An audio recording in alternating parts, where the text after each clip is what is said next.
بسم اللہ الرحمن الرحیم۔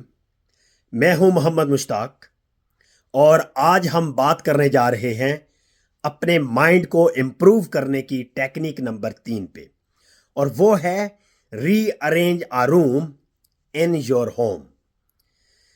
فار ایگزامپل، آپ کا اسٹڈی روم ہے، آپ کا لیونگ روم ہے، آپ کا ڈرائنگ روم ہے، آپ کا سلیپنگ روم ہے، آپ کا جون سا بھی روم ہے۔ آپ اس روم کے اندر جس جگہ پر آپ کے صوفاز پڑے ہیں، آپ کا بیڈ پڑا ہوا ہے، آپ کا اسٹڈی ٹیبل اور چیئر پڑے ہوئے ہیں، آپ ان کی لوکیشن کو ری ارینج کر دیں۔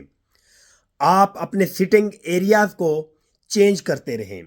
آپ اپنے صوفاز اور ان چیزوں کی ڈائریکشنز کو، پلیس کو چینج کرتے رہیں، تو یہ آپ کے سٹریس کو ریلیو کرے گا۔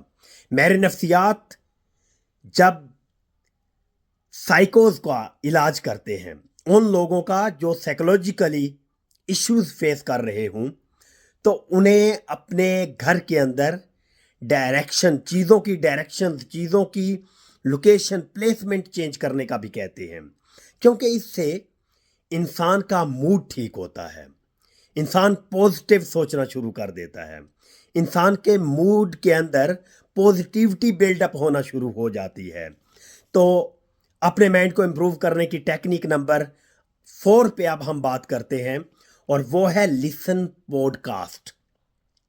ہمیں ہمیشہ پوزیٹیو قسم کی پوڈ کاسٹ جو ہیں وہ سننی چاہیے۔